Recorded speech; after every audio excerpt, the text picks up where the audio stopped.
আজ বানাবো নিরামিষভাবে আলুর চপ। তার জন্য একটা মশলা করব। তার জন্য নিয়েছি ধনে, জিরে, গোলমরিচ, মৌরি আর শুকনো লঙ্কা। সব শুকনো খোলায় ভেজে নেব। আমার মশলাটা ভাজা হয়ে গেছে, নামিয়ে নেব। কড়াইতে তেল দেব, এবার বাদামগুলো ভেজে নেব। বাদামগুলো ভাজা হয়ে গেছে, এবার তুলে নেব। ফোড়নে 5 ফোড়ন দেবো, কুচি দিয়েছি, লঙ্কা কুচি দেবো। এবার সেদ্ধ আলুটা দিয়ে দেবো।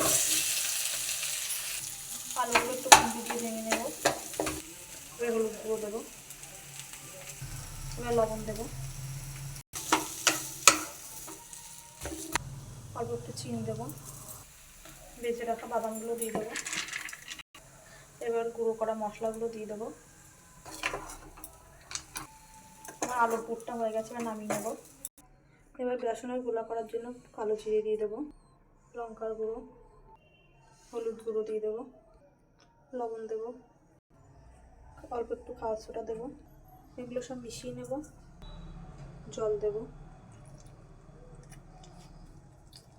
আমার বেসনের গোলাটা তৈরি করা হয়ে গেছে। এবার কড়াইতে সাদা তেল দিয়ে দেবো।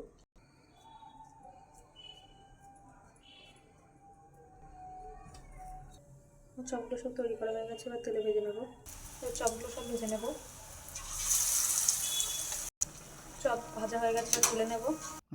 আমার নিরামিষ আলুর চপ সব ভাজা হয়ে গেছে।